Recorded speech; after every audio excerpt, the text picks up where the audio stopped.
सूरत से एक अनोखी और प्रेरक पहल सामने आई है जो नवाचार, उद्यमिता और पर्यावरण संरक्षण का सुंदर उदाहरण है।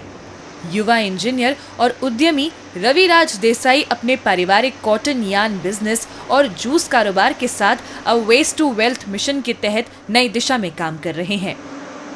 रविराज देसाई फैक्ट्री से निकलने वाले सेब के कचरे को इकट्ठा करते हैं, उसे सुखाकर पाउडर बनाते हैं और फिर गुजरात की एक प्राइवेट यूनिट में भेजते हैं।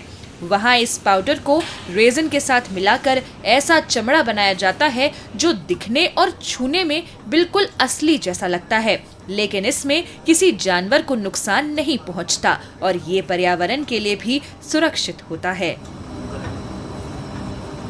मारो गुजरातनी अंदर जे टेक्सटाइलनो वेपार छे ए वेपारने मैं हिमाचल प्रदेशना एप्पल वेस्ट साथे कनेक्ट कर्यो।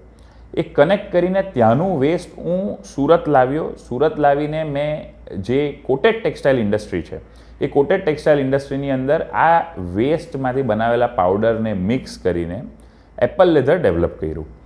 तो आवा जे एवेन्यूज छे आवी इंडस्ट्री गुजरातमां बहोळा प्रमाणमां छे, એટલે 100% જ ગુજરાતમાં એ પોટેન્શિયલ છે કે ગુજરાત સસ્ટેનેબિલિટીનું હબ બની શકે એમ છે। ये पहल दिखाती है कि कैसे पारंपरिक कारोबार, नई सोच और पर्यावरण के प्रति जिम्मेदारी मिलकर एक बड़ा बदलाव ला सकते हैं। कचरे को काम की चीज में बदलना और एक साधारण आइडिया को बिजनेस में बदलना, यही भविष्य है सस्टेनेबल फैशन का, जो अब गुजरात से दुनिया तक पहुंच रहा है।